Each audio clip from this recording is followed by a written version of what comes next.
We'll read funny comments. I'm ready to ride. All right.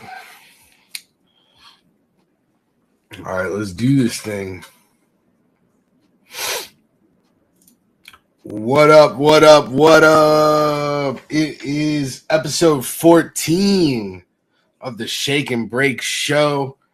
As always, got my man Enzo with me. What up, Enzo? What up, Mr. Papillon? Oh, you know. We gotta figure out what's shaking and what's breaking this week in the hobby. And hot news today from the hobby world. Bowman Chrome. Oh, yeah. Bowman Chrome, baby. We're back. Yep, releasing, it'll be releasing 9/13. And for those of you who are unfamiliar with Bowman Chrome format, it's all chrome, no paper. Comes in the master box format, similar to Finest and Bowman's Best. You get two mini boxes inside, each with an autograph, so 2 autos per master. And then they also have the HTA boxes, which are spicy. It's just 3 autos. A little bit of a different variant from Bowman and Draft. No jumbos, no super jumbo. It's literally just low card count, high autos. Let's ride. Yeah, I mean, personally, I like it. People that collect sets, like, cover your ears, but most paper I just put in my donate box, and it's for the kids because I don't personally like hold on to much of it. So for me, Bowman Chrome's like perfect. It's like, well, we'll do that for you. And it's the only Bowman release you can get Chrome rookies in, so you can get like numbered Chrome Adleys. Whereas you couldn't do that in regular Bowman. You can get his autos, but all he had was paper. They changed that with the mega boxes, being you could get the rookie mojos, but for like true blues and true orange refractors, golds, you can get the rookie class in chrome color. Is Adley going to have a rookie card? Probably not. Yeah. Probably going to be a next year thing. Yeah, they tend to stay pretty in line with whatever the Topps rookie class list is. Yep. It's normally pretty in line with that. Yeah, and then so a new thing that they're doing this year that I saw is they're releasing like Hall of Fame legends, giving them first Bowman treatment. Interesting. So I think Roberto Clemente was one of them. So he's going to have a first Bowman, as will like Babe Ruth. So I've got a couple of thoughts on this. Yeah, I'm excited for your thoughts. My first thought is this could be cool. However, it doesn't really make sense to me. Like, Bowman is advertised as a place to collect the future stars. So for them to put old stars in a product that's focused on future stars is weird to me. Like, it even says it on like Bowman boxes. It's like the only place to collect the game's future stars. So it's a bit weird in that sense. I think for me, it will be cool if they do them as like short print, right? Agreed. Kind of like they do with like the Tom Brady, the draft picks that never were. If it's like that, then I feel like I could be on board. If they're all they're like just out like of in 50, the base checklist, yeah. If they're all like out of 50 or less or something like that, I'm cool. But yeah, I agree. I really hope they're not in the base checklist. If they are, that's because a Panini employee is now working at Fanatics and told them, "Hey guys, you can just pad your checklist with a bunch of old people, and they'll buy it regardless. We're really missing the boat here. And I love that.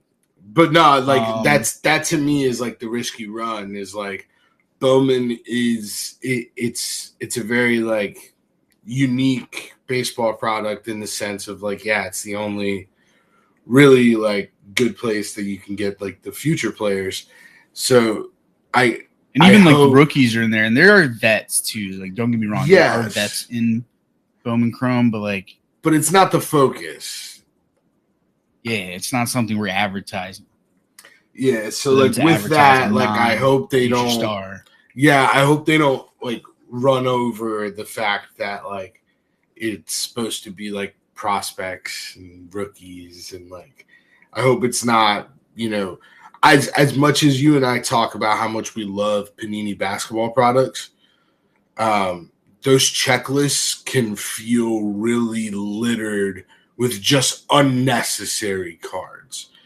It's like, I like Shaq as much as the next guy, but like I don't need 8 Shaquille O'Neal cards every Prism, Optic, whatever. Yeah. It just every doesn't. Year. I mean, really, think about it. So like, I think if they can figure out a way to keep it as something special, as a short print or something, I'm with it. Yeah, or like even like an insert. You know what I mean? Like make it like an alternate universe insert. What if? And like give it a special design, right? So like let's say, you know, Roberto Clemente was rookie years, whatever, right? Make a Bowman design for, you know, 5 years before his rookie year. Something cool like that. Yeah, no, I agree. I think that to me makes like more sense.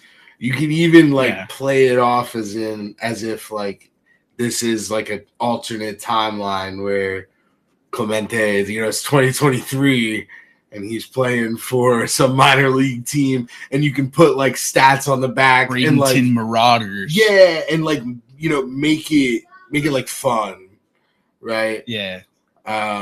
So I do like that idea. Again, I just hope that they keep Bowman what makes it special. Yeah. That's prospects. But speaking of Bowman Chrome, the word on the street is that tomorrow they're going to actually drop it for pre-sale on Topps at around 12 o'clock. It's the new Topps heat check. I feel like it's so I feel like it's a good time to start talking about Topps pre-sales. I feel like we may have discussed this in a previous episode, but let's revisit it because I feel like this is definitely like the new status quo for Topps, right? Like they're releasing products and they're saying, okay, well, we'll do a pre-order on it. And they actually have been pretty good about shipping the pre-orders, like to land on release date or slightly right after. So it seems like they've revamped the process in that regard. So I just wanted to let's just talk about the good and bad things, right? So good things is the shipping's better, right? It used to be you bought a Topps product, they would drop on release day. So you'd order it on release day, and then they wouldn't ship it for like 10 days. There was like, what was the one? Bowman Draft First Edition? Oh, that was brutal. Bro, they didn't even ship it. They didn't even ship it until Bowman Draft came out. So like you had Bowman Draft coming out, people being able to buy Bowman Draft at their hobby shops, and then you got this online exclusive First Edition that's not showing up for 2 months after. Yeah. Yeah, that was pretty tragic. So the good thing is there's been improvement in the process. It's clearly evident. I don't think anybody can dispute that Topps has improved their shipping process. Bad for me is that you have to pay the money up front and then wait an entire month. You're basically, we always say, like giving them a loan, right? Yeah. So it's like they're holding your money for a month. I feel like they could revise it and say, you you can place, we'll put you down for this many boxes, and on release day, we're charging your card and mailing. If your charge doesn't go through, you just don't get your cards. You know, to me, that's the improvement that I would say. What about you? What do you think? Good, bad, happy, sad? Yeah, so I don't hate it. First off, the 1 month wait is interesting. You know, speaking candidly, like for us, it's not that big of a deal to be out X amount of dollars for 4, 6, 8 boxes, whatever it is, right? Yeah. But for like the average person that just wants to buy a box, that extended time with money being out sucks. So like for the average consumer, it's far from ideal. But I do like that there's this opportunity, and then there'll be like their official like sale date or whatever. Someone brought up, you know, even like a $15 per box deposit, even a 40% of cost deposit, like some type of improvement to where you're not. Well, that's what I was gonna say that like so like when we pre-order wax for like release day case breaks, we only pay 10% up front. Yeah. Like we get, it's the same price regardless. So we pay 10% up front, and then, you know, our supplier hits us up and says, hey, you got to pay the rest of it. But yeah, I mean, they don't hit us up for payment until like they have it ready to ship to us. Yeah. So yeah, I think 10% wouldn't be cool. 20%, like you said, even 40% on small orders like that. Yeah.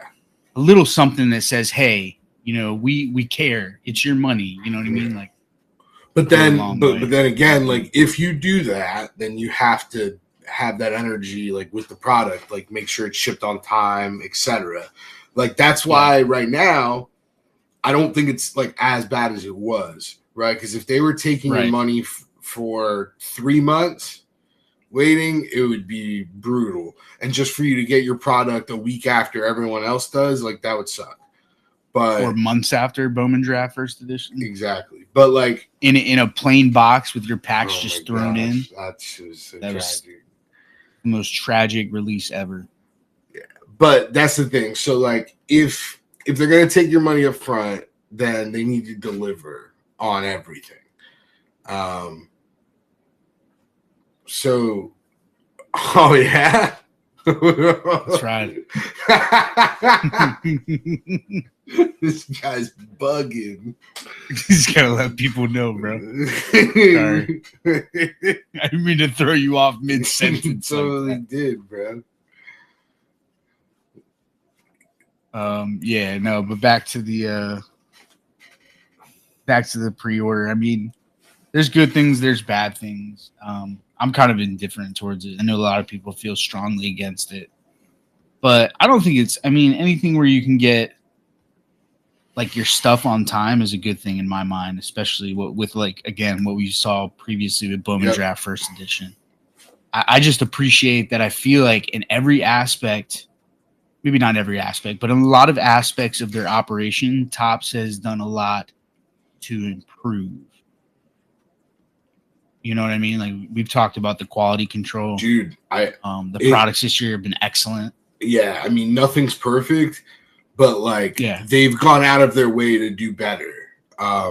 Yes. We've talked about the Pro Packs, the treasure chest boxes, even Breaker's Delight, which, you know, we ran some, and it's just not even that's perfect or that's great, but it's like another thing where they're like, let's try to cater more to what people want. So I appreciate the work that they've been doing. So it's stuff like the first Bowman Legends that like scare me, right? Because like I don't want them to mess it up, because they are step in the wrong direction. Precisely. No, I can see that. I can see that 100%. Yeah, so we'll see. You know, like it's one of those things where like we saw the I remember when the 23 Bowman parallels came out and people were like, "Oh, green grass, that's so stupid." Like, yo, those are low key kind of fire. They're so fire. They're and the blue lunar crater. Like, why the moon? Nobody really knew. And then you see the blue lunar crater, and you're like, oh, it's actually kind of sick. Yeah. So we'll see how they execute it, what it's like. If they're just SSPs, I'm cool with that. That's fun. Yeah. Trust the process. Bone says on Twitch. Exactly. So, big topic right now in the sports world. Wander Franco. Are you Wander Franco? Are you trying to go deep end? Yeah, we'll go deep end a little bit. Why not, man? Why not? I don't have my glasses today, but just imagine that I put my goggles on. I'll do that better. You like that? Yeah, you gotta do the whole so like that. Yeah. Don't wander too far into the deep end. Right. All right. So yesterday, most of you probably saw on Twitter, there was an Instagram post that came out. What was it, like morning time, noon time, that basically said that Wander was in a relationship with a 14-year-old girl. There was pictures of her wearing his chain, them kissing, etc. And bro, I don't know what Wander has done to some of y'all in the hobby. Maybe not anybody watching, but hopefully they tune in here. I don't know what he's done to y'all, but I've never seen so many people rally on the downfall of a 22-year-old kid who's just playing baseball and doing it really well. Talk that shit. Look, bro, they see this post and everybody's just like, oh my God, Wander's dead. Wander's dead. Oh my God, it's the end of his career. It's over, guys. He's a pedophile. Pedo. Oh yeah, look at the Rays. They're doing a giveaway for 14 and under at their baseball game. LOL. And it's like, bro, the first thing, and I've said this from the beginning since I learned of this post, let's wait for the facts to roll out before we immediately go and grab our pitchforks. Okay? This is somebody's livelihood. This is his job. This is how he makes money. I'm assuming he takes care of his family with this money.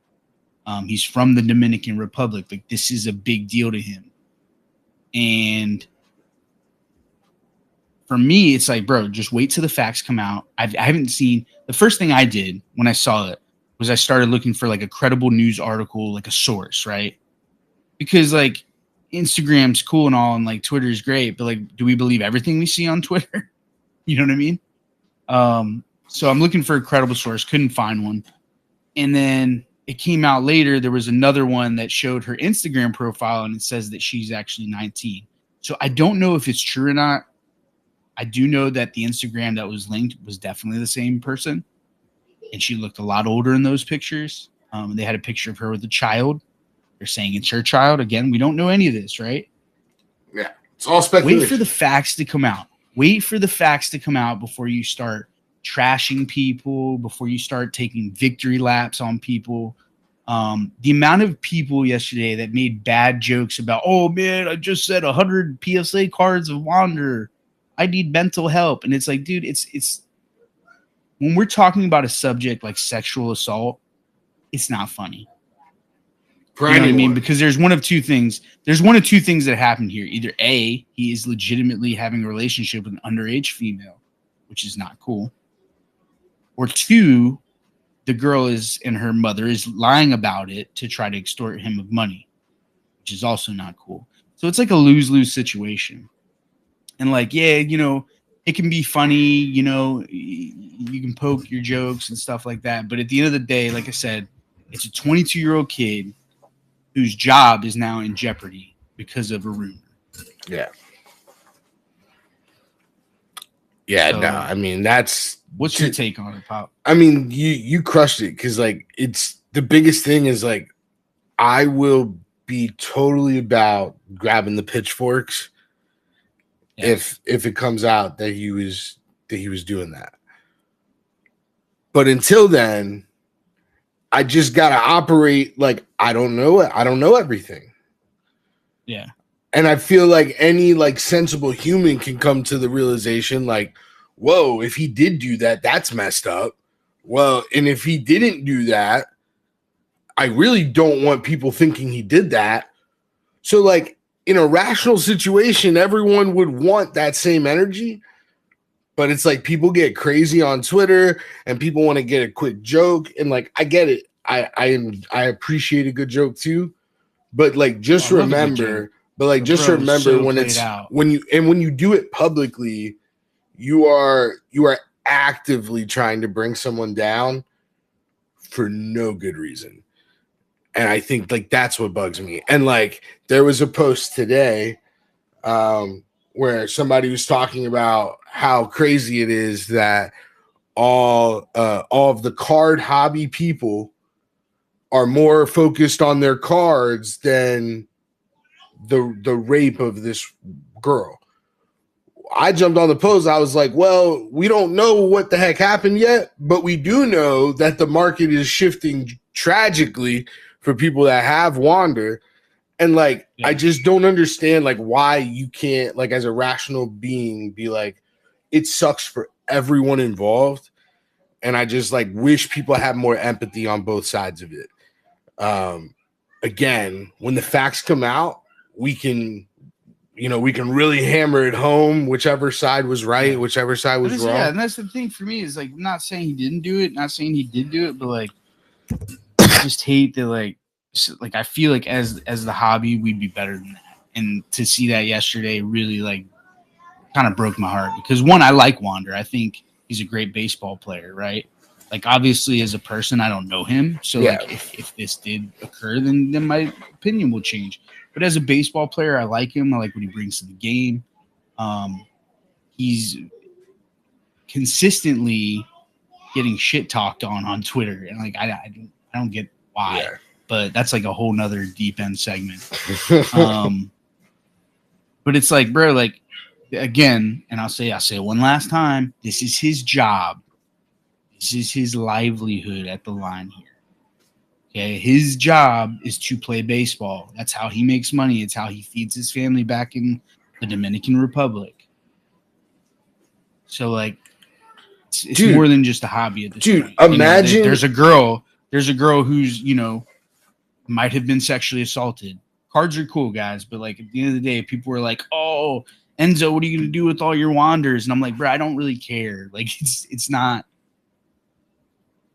It's the least of my worries right now. Yeah, you bring up a really good point. It's like there's that girl out there. If that really did happen, and she really is 14, like this has to be traumatic for her, and for her to all she sees is all these jokes and oh ha ha ha. Like that's dark, right? And then for Wander, like, bro, imagine you walk into work one day and your boss says, "Hey man, go home. Somebody put on Insta that you did this." Yes. And then you're like, "Oh, but I didn't do that." And they go, "Well, everyone thinks you did." And you look around and all of your friends and people, your coworkers are all tweeting that you did this. It's somebody actually said it in chat. It's just kind of the society you live in now is guilty until proven innocent. It's Facts. True. It sucks, and it is what it is. But like Ben said in chat too, there's people out there like making jokes on every single Wander card they see. And it's like, all right, dude, we get it. You know what I mean? Like somebody replied today to Corey's post when he hit a Wander auto. Instead of being like, "Oh, nice hit," he was like, "Out of 14?" ? Like, oh man, that's like I would have never thought of that if you didn't put that on the thread. What a good one. Come on, it's not even funny. You know what I mean? Like at least have better originality. No, exactly. So, but the hobby Twitter is gonna do what the hobby Twitter is gonna do. But at the end of the day, I just hope that hobby Twitter as a whole does better in situations like this. You know what I mean? It's the same thing with Jolly. We were guilty of it. We made jokes about it, but it's like at the end of the day, these guys, like Emart says in chat here, these guys aren't stocks. You know what I mean? They're humans. Yeah. sometimes it's easy to dehumanize them because we view them that way. Their performance. It's the same thing we do with fantasy football, right? We're like, oh man, somebody's out, so-and-so's out for the season. You're pissed because you can't get that guy's points anymore. But that might be the end of somebody's career. That's the end of them, making money. There goes their bonuses. You know what I mean? There's other implications that we really need to sometimes sit back and think about. Well, and I'll circle back a little bit because I believe you mentioned the whole Ja thing, but like Ja did something and like was like, you know what I mean? Like there was a something there. That's true. Yeah. So and personally, like if you're a professional athlete, you're a public figure, and like not saying that kids should follow you because I really don't agree with that in any way. To have your role model be an athlete, especially the way these athletes are, they're that good because they're psychos. But again, I digress. I just think that ultimately you're a public figure. You know what you're signed up for. You need to act accordingly. But when a story comes out and there's no facts, there's no case or anything yet, it's just like everyone needs to like chill until like the situation's out there, and like verified. Because if not, it's just detrimental to a lot of people. Yeah, you're just stirring the pot up, perpetuating what could be a lie or a rumor. It's like, come on, man. It's the same thing we were taught in school. Like, don't do that. Exactly. All right.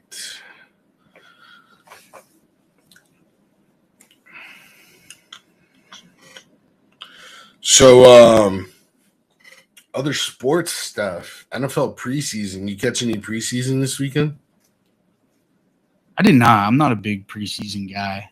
I know some people like really like it, especially like if your quarterback situation is maybe like so like Bowen says in chat here, Jordan Love. You want to watch Jordan Love get some reps in. So it's cool for stuff like that, but like I guess being a Pats fan too, man, is like Bill doesn't really care about the preseason. Like it's more so to just kind of get the guys reps, and so maybe it's a little bit of that, but it's exciting for me in that football's right around the corner. Yep. Yeah, that's really like where I'm at. Because I won't miss an Eagles game, but preseason, I'll just read some articles. I'll get the plays I want to see, what I want to. No, you go in with it. But it'll just be like tailored to what I want. Like I don't want to watch a whole preseason game.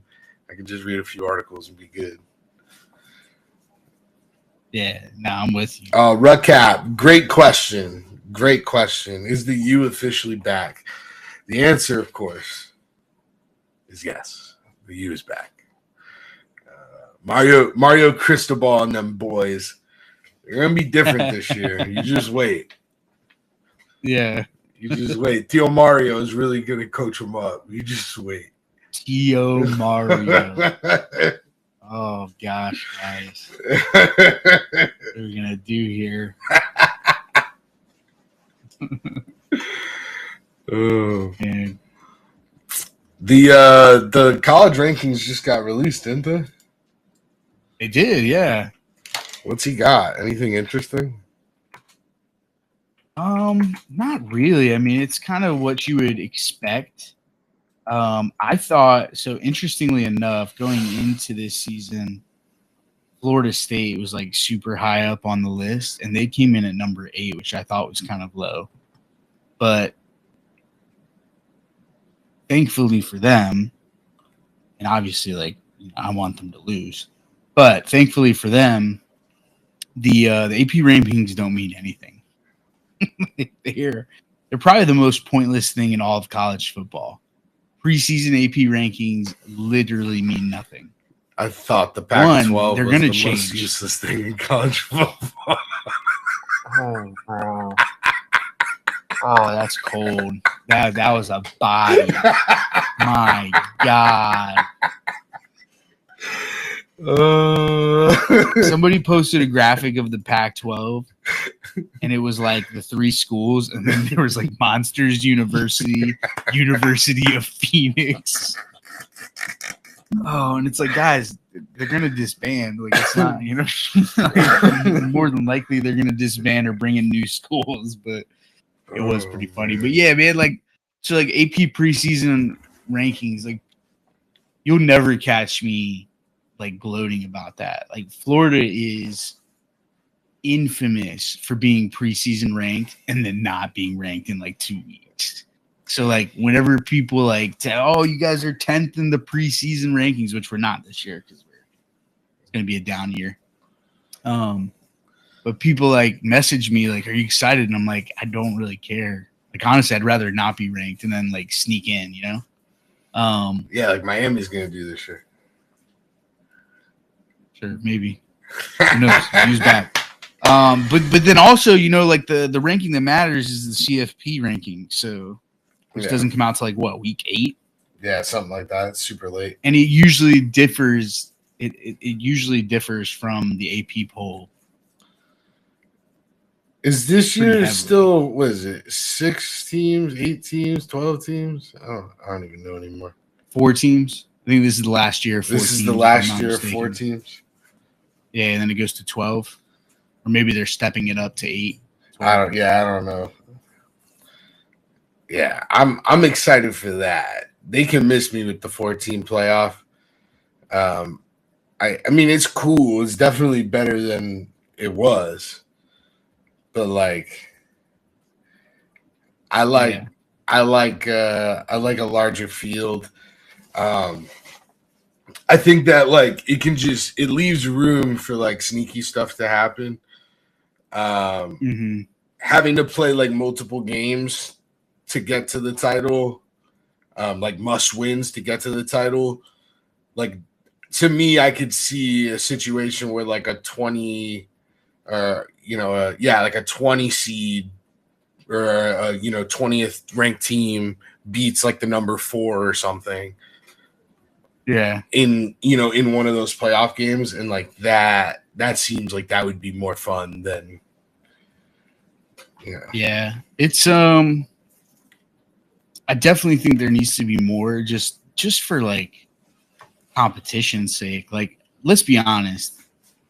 Probably gonna be the same schools in the finals. You know what I mean? Like, or at least in the semis. The interesting thing is with the SEC, give those guys a chance. So with the SEC being the SEC, like that makes it interesting because if it's 12 teams and you get 3-4 SEC schools that are all like really solid national championship contenders, which happens, right? You get that, and you meet in the second or third round. You throw in Michigan. And you meet one of those other SEC schools in the second or third round, like that again, like adds another layer of like shit. Like, you could get beat here, even though you might have the best team. You can get beat here and not go to the championship, and I think that's cool. I mean, dude, look at Georgia last year. Like, they had a close call with South Carolina. You know what I mean? Winning the conference means less. I mean, quite honestly, it probably should. It should probably winning the conference now means really little. I mean, you, especially in the SEC, like you can win the conference and still lose in the playoffs. You know what I mean? Like, they don't penalize you as much anymore for that. Yeah, well, that's because Ruck Cap says Michigan winning the Big Ten, the Rose Bowl, is an awesome season. And he's not wrong, but also that's because Michigan lost Ohio State for how many years? Okay. Sorry, Bowen. Wasn't shade. It's just the honest truth. It's just the honest truth. Right.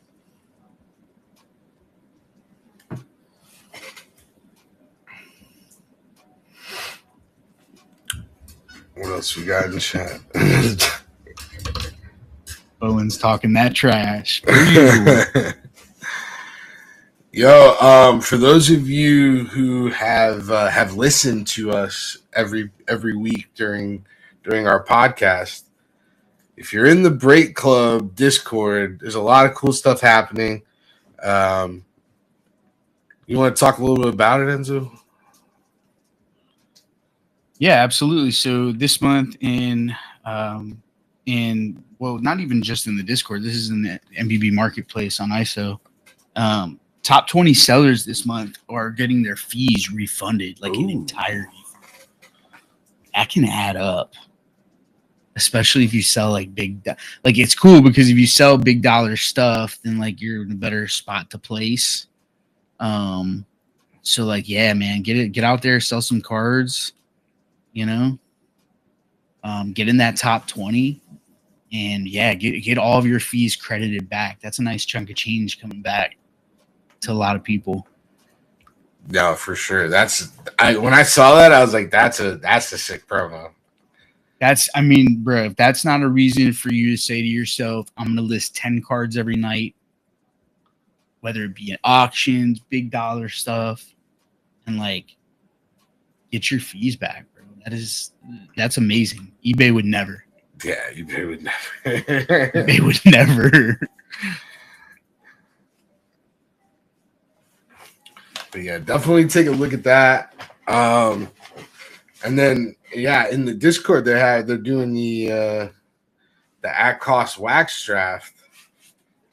Yeah, dude. It's pretty loaded too. It's spicy, dude. It's spicy. There's let's pull it up real quick. So like this is just a benefit to token holders too. Like people always ask me like what does the token do?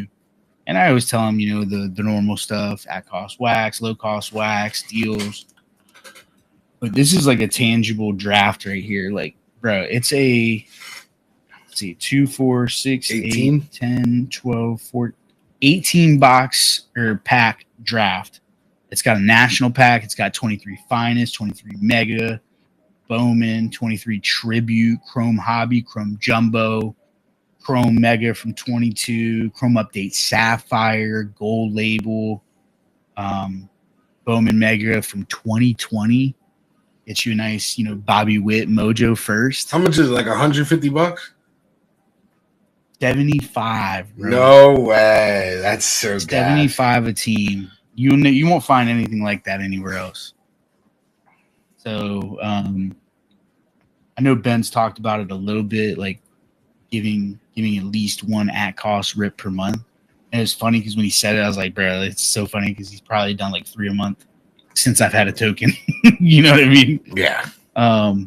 But just something to tell anybody who's listening or who's watching that might not have a token. One of the perks of having a token, and that's one of many. Yeah, and it's like Lambo says in chat, it's not just a box or two. Usually it's like a half case of new release. Nah, dude. Takes good care of us out here. He does. Does. All right. Well, that is it for this week's episode. For those of you in the Platinum Anniversary break, we'll be right back. We're going to start a new stream for that. Yep. Yeah, give us like 5 minutes so I can get my sheet ready and everything set up. But we'll be back pretty shortly. Appreciate y'all, as always, for tuning in. Best thing you can do for us, tell a friend. We'd love to keep growing and keep doing the things we're doing. So help us out with some retweets, shares, reposts, rethreads, Instapops, all that good stuff. And until next time, NoFlo Nation. Let's ride. Let's break Platinum Anniversary. 5 minutes.